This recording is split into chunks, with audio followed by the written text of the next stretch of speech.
मैं आपको गिप्पी बाजी के बारे में एक बात बता दूं, ये मल्टी टैलेंटेड हैं, ये सिंगर हैं, ये राइटर हैं, ये एक्टर हैं, डायरेक्टर हैं, प्रोड्यूसर तो ये हैं ही। और कोई तो मुझे बता रहा था आपकी टीम से, कहते हैं गैस वाले गीजर भी ठीक कर लेते हैं। तो भाजी एक बात बताओ, इतने सारे काम आप खुद कर लेते हो, किसी ने कहा नहीं कोई तो काम हमारे लिए छोड़ जटा? सर छोड़ा एक काम मैंने, हैं? आपके लिए छोड़ा एक काम। अरे मेरा भाई बहुत ही टैलेंटेड है, इसमें कोई शक नहीं है। मैं ना गिप्पी बाजी का इंस्टाग्राम देख रहा था, ये भाभी के साथ ना हाथ में हाथ डाल के रील्स बड़ी डालते हैं। कभी भाभी ने कहा ना कि इंस्टाग्राम पे रील मेरे साथ डालते हो, फिल्म की बारी आती है तो दूसरी हीरोइनों को ले लेते हो आप। भाभी कितनी ब्यूटीफुल है, मतलब कभी आपने सोचा नहीं? ये एडिट भी होती है चीजें इसमें? नहीं ऐसा कुछ नहीं किया भाजी, हाले तक तो नहीं किया। मतलब इस शो के बाद हो सकता है कि वो दिमाग में आइडिया आ जाए। दिमाग में आइडिया, क्योंकि आप आइडिया तो देते ही हो। अजी आइए, बहुत बहुत स्वागत है आपका, जोरदार तालियां हो जाए यार। अब हम बुलाते हैं इस फिल्म से जुड़े दूसरे अहम कलाकारों को। आप सभी का बहुत बहुत स्वागत है। थैंक यू जी, थैंक यू कपिल जी। और ये जल्दी से बैठा लीजिए, क्योंकि कुर्सी के पास लग गए ना, थोड़ा सा हम में से आपको पता थोड़ा सा चले गया होगा ना। लगातार खड़े नहीं रह सकते? नहीं। लेट जाओ थोड़ी देर आपको। देखने के लिए हम वो आदमी लाए हैं। ये इतनी खूबसूरत स्टार कास्ट है इस फिल्म की, और मुझे लगता है जितना लोग इस फ्रेंचाइज को प्यार दे रहे हैं पाजी, पता नहीं इसके और कितने पार्ट बनने वाले हैं। तो बड़ा अच्छा लग रहा है सबको देख के। कुग्गी पाजी मेरे उस्ताद भी हैं, मेरे टीचर है कॉलेज के टाइम पे। अच्छा, बीनू पाजी और कुग्गी पाजी को हमने हमेशा साथ में देखा, चाहे फिल्म हो, चाहे कोई अवार्ड शो हो, चाहे क्रिकेट खेल रहे हो आप सेलिब्रिटी। अजी आप साथ में रहते हैं, आपका प्यार है कि एक दूसरे की मजबूरी है कि अकेला चला गया तो एक दूसरे के राज ना खोल दें? क्या चक्कर है? अब तो मतलब इतनी दोस्ती, अब तो हमारे राज भी जो वो भी एक साथ ही हैं। अच्छा जी, हैं? एग्जैक्टली। कुग्गी पाजी, मैं आपको हमेशा प्राउड फील कराता हूँ। मैं आपको एक और बात बोलना चाहता हूँ। पिछले हफ्ते मैंने एक एपिसोड किया है पूरी इंग्लिश में। अच्छा, या कमाल कर बाकी दिया। लोगों के ऊपर है। कौन थे गेस्ट, कौन थे? Chris Gayle and Bradley bro. अच्छा, ब्रैडली और क्रिस गेल। तो उनको ट्रांसलेशन किसने करके बताया कि क्या कह रहे हैं इंग्लिश में? कुछ मैंने किया, लेकिन इसकी अंग्रेजी और एक्चुअली जब ये ट्रांसलेट करे तो मुझसे पूछ रहा है व्हाट शी सेड। मैं ये दुनिया का पहला शख्स है जिसकी एंकरिंग में भी रीअपियर आई है। आइए पाजी, बहुत बहुत स्वागत है, प्लीज विराजमान हो जाइए। बीनू पाजी, मैं देख रहा था आपने अपने सोशल मीडिया अकाउंट पे बड़ी सारी वीडियोस डाली हैं बिहाइंड द सीन जी। ये आज शूटिंग का पहला दिन है, दूसरा दिन है, तीसरा, 10वां, 25वां। अगर कैरियन जट्टा 2-2.5 घंटे की है तो इन्होंने कम से कम 60 घंटे का बिहाइंड द सीन खा चुके हैं ऑलरेडी। प्रोड्यूसर आदमी अगर गिनता है दिन तो उसका समझ में आता है कि इंग्लैंड में शूटिंग कर रहे हैं, खर्चा ज्यादा हो रहा है। आप क्यों दिन गिन रहे थे? नहीं, मुझे एक्चुअली प्रोड्यूसर और ये मेरा भाई इसने लिया ही इस वजह से था कि तुझे भाई पैसे तो तू ठीक ठाक ही एक्टर तो और हर रोज वीडियो डालनी है और हमने फिल्म को पहले से ही उठा के रखना है। और सर ये ऑडियंस को नहीं बताते, ये प्रोड्यूसर को बताते हैं 25 दिन तूने लिए हैं, आज 23वां दिन है, 24वां दिन है। ये असल में प्रोड्यूसर को बता रहे होते हैं। अरे एक्चुअली मुद्दा और है जी। वो आजकल फेसबुक, इंस्टाग्राम, उनसे पैसे भी मिलते हैं। अच्छा, वीडियो डालने के। हमारे जो राइटर हैं नरेश कितुरिया जी, वो 10-15 लाख रुपए इकट्ठा भी करके बैठे हैं कैरी ऑन के कंटेंट से। तो आफ्टर रिलीज मैं उन पे स्ट्राइक मार के वो लेने भी वाला हूँ। तो बीनू जी को तो चलो मैंने बोला था, इनको हमने छोड़ दे रखी है। देखा, बात सही निकली। सो वाटर कूलर मेरा हुआ। कविता को मैं बहुत सालों से जानता हूँ, मेरी बड़ी पुरानी दोस्त है, हम लोग साथ में कॉमेडी सर्कस में पार्टनर थे। चलो चले फिर अब तो। ये क्या बात हुई, मेरे को छोड़ के सीधा कब तक? नहीं पाजी, ऐसा कहीं लिखा थोड़ी है कि ऐसे ही जाना है, हो सकता है वहां से वाया आ जाओ। नहीं, आपके पास आते हैं बिल्कुल। और कविता इतनी कमाल की एक्ट्रेस है, FIR सीरियल आप सब जानते हैं, बहुत सारे टीवी शोज, रियलिटी शोज, फिल्में। लेकिन जो इन्होंने इंस्पेक्टर चौटाला का किरदार निभाया ना, वो एक्चुअली लोगों को इतना अंदर उनके दिमाग में बैठ गया ना, ये कभी पुलिस स्टेशन के सामने से निकलती ना, कांस्टेबल उठ के उनका सल्यूट निकल जाता है, उनको लगता है। कविता सच्ची बताना, आपको कभी किसी ने सच्ची का इंस्पेक्टर समझा है? बहुत बार। इनफैक्ट कई बार गांव वगैरह में, जैसे मेरे पापा का गांव राजस्थान में है, तो हम कई बार जब जाते हैं, लोगों को यही लगता है कि मैं सच में पुलिस वाली हूँ, अपने बच्चों की कंप्लेंट लेके आ जाते हैं मेरे पास। और कई बार कोई बिना हेलमेट के जा रहा हो, ऐसे 1000 पकड़ा के चला जाता है।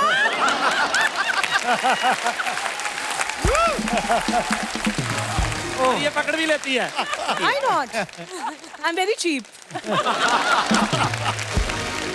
ये आप इन सब में से आप अकेली नॉन पंजाबी हैं, तो ये सारे बड़े शरारती हैं। बहुत। परेशान नहीं किया आपको?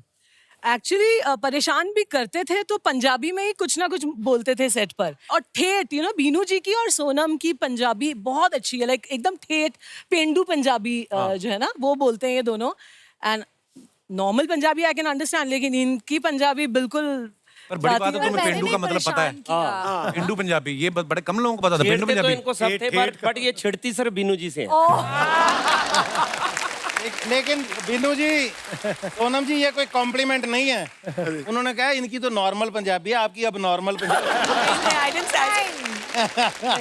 उन्होंने नॉर्मल कहा और कि मैं इनकी तो- कविता की टीम में थी, जब भी इनमें से सब उनको परेशान करते थे तब मैंने हमेशा कविता की साइड। और जब मुझे पता चला कि ये उनकी टीम में, फिर मैं भी इनके साथ ही लगे। मैं आप अपनी टीम में मुझे ले लो। इनके साथ ही लगे। देखो अब सोनम जी ने खुलासा कर दिया है कि मैं परेशान होती थी। यूजुअली मेरी इमेज ऐसी है कि यही परेशान करती है सबको। So now everyone knows. नहीं, इमेज ही नहीं ऐसी, आप हो भी ऐसी, परेशान कर तो देती हो आप।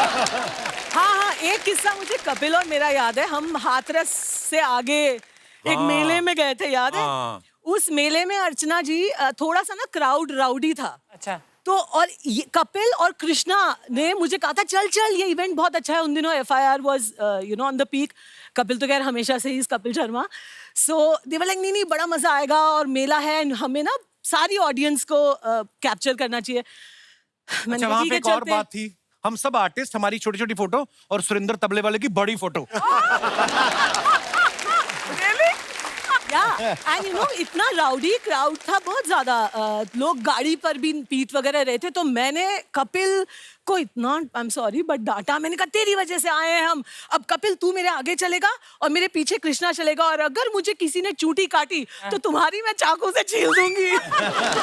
थोड़ी देर बाद यही हमें बचा के निकलवा के आई वहां पे।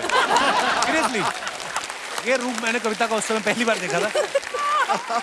जसविंदर पल्ला साहब हमारे पंजाब के बहुत ही सीनियर एक्टर हैं। हम लोग बचपन से इनको देख रहे हैं कॉमेडी करते हुए, और शादी के बाद और ज्यादा कॉमेडी करने लगे हैं। नॉर्मली पाजी शादी के बाद बंदे की स्माइल थोड़ी कम हो जाती है, आपने मेंटेन रखी हुई। देखो अभी भी आप मुस्कुरा रहे हैं। अजी क्या फॉर्मूला क्या है जसविंदर पाजी इसके पीछे? बस समझ लो मेरी बीवी मेरे को हंसने के लिए मजबूर करती रहती है। अच्छा जी, बस गल खत्म। बस गल खत्म। बेसिकली पाजी ना, अभी हमने देखा अपने जो भी हिंदी वाले जो भी टीचर्स थे इनके आसपास, वहां से पूछ रहे थे कि हिंदी की प्रॉब्लम थी थोड़ी बहुत ना पाजी, बोल रहे हैं कि नहीं यार कैसे करेंगे। थोड़ी बहुत हमसे सबसे ज्यादा पाजी बेटियां वैसे सुनाते, सबसे ज्यादा पंचेज इनके पास हैं। अब ऐसे है कि हिंदी कैसे बोले, तो उनको पूछ रहे हैं बारी बार, यार वो टूना टप को क्या कहते हैं हिंदी में? और ये प्रैक्टिस करने के लिए सुबह से जितने इनके दोस्त दिल्ली में, बेंगलोर में, सबसे सुबह से हिंदी में बात है। अनुराधा क्या हाल है तुम्हारा? ये सही बात है, पंजाबी आदमी इंग्लिश से इतना नहीं डरता जितना हिंदी से डरता है। अजी एक कहावत है, लोग आमतौर पे बोलते हैं कि जो फनी आदमी होता है ना, लड़कियां उसकी बड़ी फैन होती हैं। तो कितनी गर्लफ्रेंड रही हैं आपकी शादी से पहले? शादी से पहले के मतलब टोटल फंसाना नहीं चाहता आपको, शादी से पहले पहले वाली एक तो इन्होंने बता दी अनुराधा, मुझे भी आज पता चला है। क्योंकि भाजी यही सेम सवाल मेरा आपसे भी है। आप भी शुरू से आपको देख रहे हैं हम, हालांकि आप बड़े सीरियस एक्टर भी बड़े कमाल के हैं, आपके तो हमने सारे सीरियल्स देखे हैं, पर कॉमेडी की अगर बात करें तो अब आपकी भी गर्लफ्रेंड रही है पहले? पहले क्या कहते बेइज्जती कर। शर्मा गया, शर्मा गया। अरे मैं प्रैक्टिस कर रहा हूँ ब्लश कैसे करते हैं। सर ये हादसा सबके साथ होता है, और आप तो मेरी पूछ रहे हैं, मुझे तो आपकी पता है सारी। चलो लेट्स चेंज द टॉपिक। हमारे समीप कंग साहब कैरियन जट्टा के डायरेक्टर हैं। पाजी ये तो थर्ड फ्रेंचाइज है आपकी जी। जब पहली बार आपने बनाई थी ये फिल्म जी, तब कितनी मुश्किलें आई थी आपको? मुश्किलें तो आई थी क्योंकि उस वक्त आउट एंड आउट कॉमेडीज बनती नहीं थी। Right. कॉमेडी एक फिल्म का स्मॉल पार्ट होती थी। तो प्रोड्यूसर्स में भी और एक्टर्स में भी और लोग जिनसे मैं पूछता था वो यही गाइड करते थे कि कॉमेडी तो एक फिल्म का पार्ट हो सकती है, आउट एंड आउट कॉमेडीज तो वर्क कभी नहीं करेंगी। राइट। तो मुश्किलें तो आई, लेकिन जब एक्सेप्ट होगी पिक्चर तो फिर कोई प्रॉब्लम नहीं आई। अब गिरिपा जी आप तो प्रोड्यूसर हैं इस फिल्म के, पहली कैरियन जट्टा से लेके तीसरी तक बजट में कितना फर्क आ गया है? बहुत फर्क आ गया भाई। किस तरीके से? मतलब इस सोफे के ऊपर कई लोग ऐसे बैठे हैं, इतने में पहली बनी थी उनकी फीस भी उससे ज्यादा है इस बार। थैंक यू मैडम बाजी, थैंक यू बाजी। और वो सोफा आपसे बिल्कुल बगल में है। आपके बिल्कुल बगल में है वो सोफा। चलिए आगे तक चलता है भाजी वो तो। नहीं एक्चुअली क्या है कि तब सभी हमने शुरू किया था, फिल्में इतनी बड़ी नहीं जाती थी, पता नहीं था कि ये होएगा। और मुझे याद है कि समीप पाजी तो सिर्फ इनसे तो मैंने वो स्क्रिप्ट ली थी, ये डायरेक्ट नहीं करने वाले थे वो फिल्म। मैंने सुनी ये बात। कुग्गी पाजी को मैं जानता नहीं था, मतलब एज ए हम वैसे जानते थे बट दोस्त नहीं थे। कुग्गी पाजी ने फोन करके मुझे बोला कि इन्हीं से फिल्म डायरेक्ट कराओ, ये बेस्ट डायरेक्टर है फॉर दिस फिल्म। मुझे लगा कि यार इतना सीनियर बंदा इतना ज्यादा रिकमेंड कर रहा है तो लेट्स ट्राई। बट जब मैं समीप पाजी से पूछता था कि पाजी फिल्म अच्छी बनेगी, कोशिश करेंगे, मुझे फिर लगता था मैं यार सारे पैसे लग जाने हैं कमाए हुए और ये बोल रहा है कि कोशिश करेंगे यार। तो फिर भी मैंने हौसला दिखाया तो बना लिया। और टचवुड अब मुझे आज लगता है कि इनसे बेस्ट कोई नहीं बना। क्या बात है एक्चुअली, थैंक यू।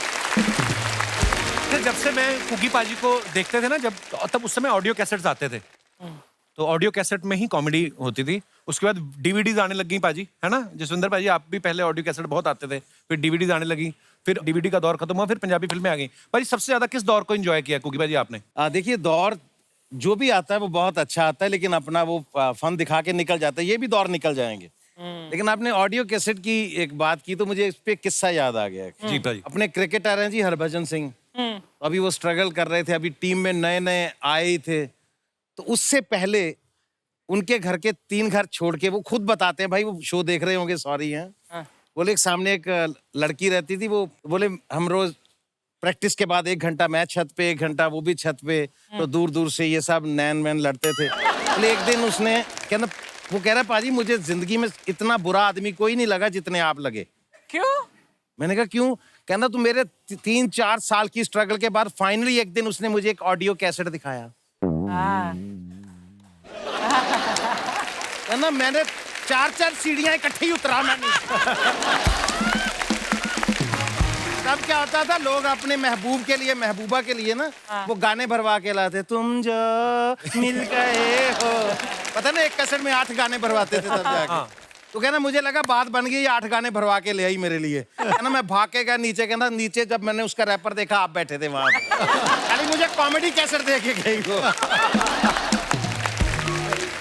तो ये मेरी ऑडियो कैसेट का किस्सा है पहला। तो अब मैं एक और मेहमान को बुलाने जा रहा हूं। ये हमारे पुराने दोस्त हैं, ये कैरियन जट्टा में एक्टर भी हैं और इस फिल्म के राइटर भी हैं। आप सबकी जोरदार तालियों के बीच please welcome mister Naresh Kathuria. मैं अपने सारे दर्शकों को बताना चाहता हूं कि बहुत ही कमाल के राइटर हैं और बहुत बड़ी बात होती है विदेश से आके पंजाबी भाषा में फिल्में लिखना। इनका नाम डेविड है, वैसे नरेश रखा हुआ है। नहीं मैं मजाक कर रहा हूँ, पंजाबी आदमी है। नरेश बहुत बहुत स्वागत है आपका। थैंक यू भाई। सबसे पहले तो आपको बहुत बहुत मुबारकबाद, बड़ा कमाल का ट्रेलर है कैरियन जट्टा का। Thank you. दूसरी बात ये बताइए, आप इतने तैयार होके क्यों आए? इसके पीछे क्या रीजन है? इसके पीछे रीजन ये है कि मैंने सूट बनवा लेता हूँ, लेकिन काम में इतने बिजी होते हैं, कहीं किसी शादी में किसी फंक्शन में जाने का मौका मिलता नहीं है। हाँ। तो सूट बड़े बड़े खराब हो जाते हैं। ऐसे किस्सा हुआ था हमारे साथ मैम कि 3 साल के बाद मैंने सूट पहना, शूज पहने। तो अवार्ड शो था पंजाब में, तो बिन्नू बाजी स्टेज पे गए, इन्होंने बड़े प्यार से नाम अनाउंस किया कि ये अवार्ड मेरे छोटे भाई नरेश कथुरिया की वजह से है, तो नरेश स्टेज पे आ जाओ। मैं खड़ा हुआ स्टेज पे जाने के लिए, 3 साल के बाद जूता पहना तो वो टूट चुका था। यहाँ से खुला हुआ है, अब मैं जाऊं कैसे? ये आवाजें लगा रहे हैं, नरेश आ जा। अब 2 लोग मुझे खींच के, तुझे बुला रहे, जा क्यों नहीं रहा? अब मैं उठ नहीं रहा, जूता खुला हुआ है। नहीं फिर मैंने इसे मशवरा दिया, मैंने कहा शूज निकाल और स्टेज पे बोल मैं अवार्ड लेने नंगे पांव आता हूँ।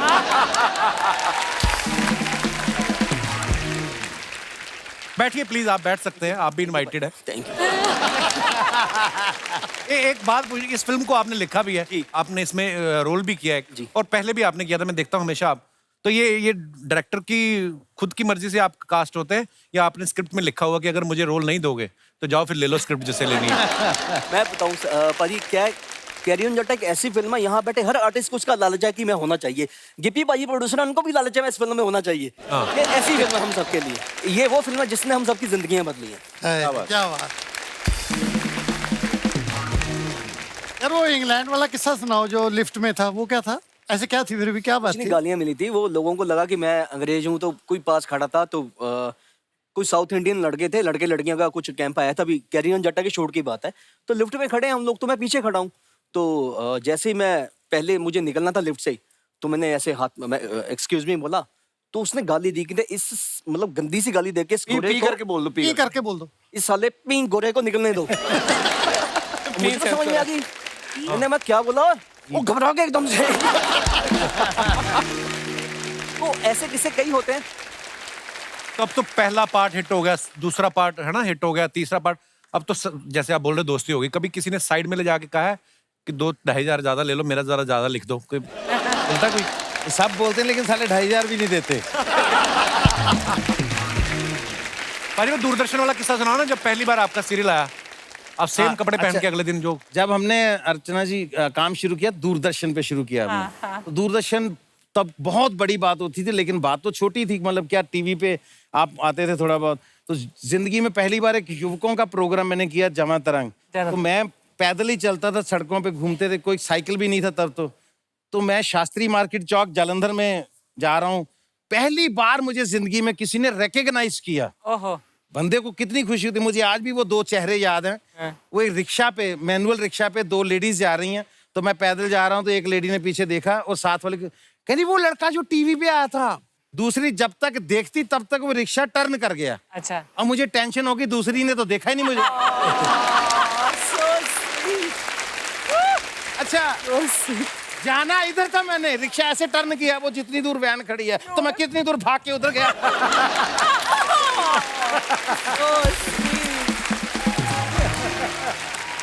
और जब मैं गया तो दूसरी वाली ने जब मुझे देख लिया, मैंने मैं वापिस उधर गया जिधर मुझे जाना था। अच्छा कपिल, वो एपीजे कॉलेज में जाता था ना, जी जी, ड्रामा क्लास लगाने, वहाँ पे राजेश्वरी कला संगम, तो वहाँ हमने एक प्ले किया, तो वहाँ मेरे जिंदगी में पहली बार किसी ने ऑटोग्राफ लिए। वाह वाह। पहली बात तो हम गरीब लोग थे, हमें तो वैसे ही मतलब लड़कियां दूर से भी देखने में मतलब डर लगता था, कहीं पिटाई हो जाएगी। तो वहाँ पे ऐसे ऑडियंस जैसे बैठे, तो शो के बाद वो यहाँ आ गई, सबसे बड़े कॉलेज की लड़कियां, खूबसूरत लड़कियों, उनमें से 2 पता नहीं क्यों गलती से मेरे पास आ गई। मैंने जिंदगी में बाई गॉड ऑटोग्राफ बुक पहली बार देखी थी। अच्छा। मेरे सामने 2 ऑटोग्राफ बुक्स आई मतलब। हाँ वो रखती थी वो। तो उन्होंने मुझे, मैं परेशान हो गया, इसका करते क्या है। तो मैंने इधर उधर देखा, 2-3 और लोग दे रहे थे ऑटोग्राफ, मैंने भी पेन पकड़ा, भगवान की कसम, रब दी सौ, 2 ऑटोग्राफ दिए, दोनों पे साइन अलग अलग मेरे।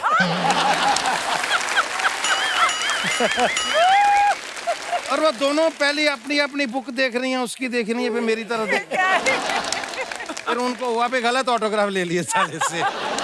एक ऐसा ही किस्सा मेरे साथ हुआ, जब मैं थोड़ा थोड़ा मशहूर हुआ। अच्छा जी। तो पैसे भी आए थोड़े बहुत, तो मैंने 800 कार ले ली। अच्छा जी। और प्रोग्राम बना लिया फैमिली के साथ कि शिमला चलते हैं। और सोचा कि पंजाब से ही तेल भरवा लेते हैं गाड़ी में। अच्छा जी। तो मैं गया, तो जो तेल डाल रहा था गाड़ी में, छोटा सा लड़का था, वो एक हाथ से तेल डाल रहा था और टिकटिकी लगाकर मेरी तरफ देख रहा था। अच्छा जी।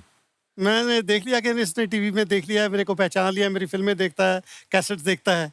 तो उसका ध्यान मेरी तरफ जब देखा, कार फुल हो गई तो तेल बाहर गिरने लगा। तो एकदम कहते sorry sorry sorry sir, sorry sorry sorry. मैं कहा कोई बात नहीं बेटे, कोई बात, नो प्रॉब्लम। अब मैं जाने लगा, मैं कहा क्यों, कहीं देखा लगता है मेरे को। पता उसने क्या जवाब दिया, कहना जी इससे पहले मैं फोरा चौक वाले पेट्रोल पंप पे था, आपने वहां देखा होगा मेरे को।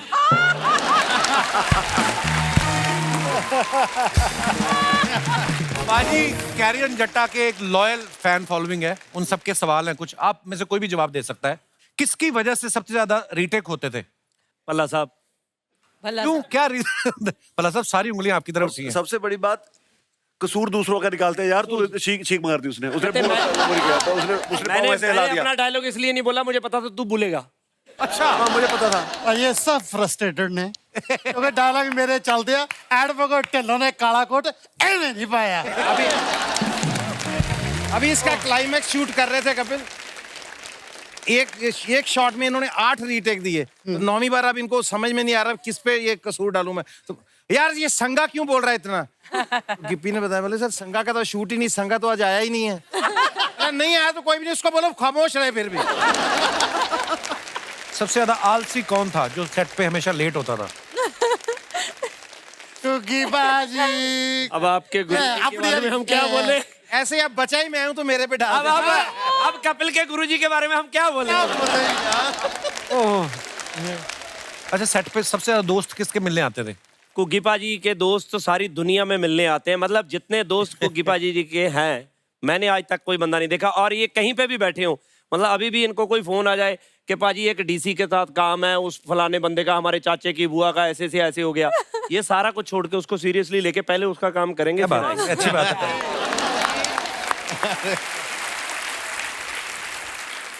सबसे ज्यादा फालतू गप्पे मारने वाला होता है ना कि गप्पी ग्रेवाल जी, गप्पी करे। गिप्पी जी अपना एक ग्रुप सा बनाते हैं जिसमें बीनू जी है, करमजीत जी हैं और ऑफ कोर्स भल्ला साहब हैं, और इनकी मिनिमम 45 मिनट्स रोज जब तक गप्पे ना हो तो शूटिंग नहीं ये लोग जोश से करते एक्चुअली थे। कैरी ऑन जट्टा उन गप्पों के बिना पॉसिबल ही नहीं है। या सही है। इम्प्रोवाइजेशन। हाँ, इम्प्रोवाइजेशन। गप्पे और गिप्पी के बिना। चलिए इसी के साथ हमारे सवाल खत्म होते हैं। गिप्पा जी, आप शुरू से सिंगर बनना चाहते थे, आप बाद में एक्टर बने, पहले आप सिंगर थे। नहीं पाजी, मैं तो सब कुछ ही एक्सीडेंटल हुआ जी। हैं? हाँ। आपको पता है आपकी और मेरी मुलाकात पहली बार मैं कुगी पाजी की वजह से हुई थी। मैं और कुगी पाजी के साथ हम लोग गए थे एक शो पे, और चंडीगढ़ के आसपास कोई शो था, तब कुगी पाजी आपकी तारीफ कर रहे थे। आपका वो गाना आया था नया नया, धैंग धैंग, कौन सा था? फुलकारी। हाँ, फुलकारी गाना आया था, तो कुगी पाजी आपकी तारीफ की, मैं पीछे खड़ा था। ऐसा कुछ नहीं था कि मैंने इसी के सपने देखे थे, कोई और काम मिला नहीं तो मैं गाने लग गया। अच्छा। बट ये था कि मैं मेहनती बहुत था, फिर आहिस्ते आहिस्ते वो गाना आ गया, वो बहुत बड़ा हिट हो गया, तो चीज़ें चलती रही। उसके बाद पंजाब में ऐसा दौर था कि जो सिंगर हो जाता था हिट, उसको फिल्में ऑफर होने लग जाती थी। तो सीखते सीखते फिर फिल्म की पहली फिल्म, सारी टीम अच्छी मिली, बीनू जी, कुगी पाजी, मतलब मेरी लक अच्छी थी कि मेरे आसपास इतने अच्छे लोग थे कि अगर मैं कुछ बुरा करता था तो वो सब ठीक करवा देते थे। तो आज यहाँ तक आ गई। एक्चुअली क्या होता है कि लाइफ में आप जो भी करते हैं, मुझे लगता है कभी भी कोई भी कुछ किया हुआ कभी बेकार नहीं जाता। मुझे कुगी पाजी की बात याद है, कहते जब मैं स्कूल में था तो मैं कुछ कुछ जोक्स लिखता रहता था, तो किताब भरी पड़ी थी मैंने, कॉपी अपनी पूरे रजिस्टर भरा हुआ था। लेकिन जब इनका टाइम आया, जब बड़ी बड़ी कैसेट कंपनीज जो इनको अप्रोच करने लगी, तो वही जो टाइम वेस्ट लगता था वही लाखों करोड़ों में बिके। आई थिंक कोई भी चीज वेस्ट नहीं जाती पाजी। ये बड़ी खूबसूरत बात है।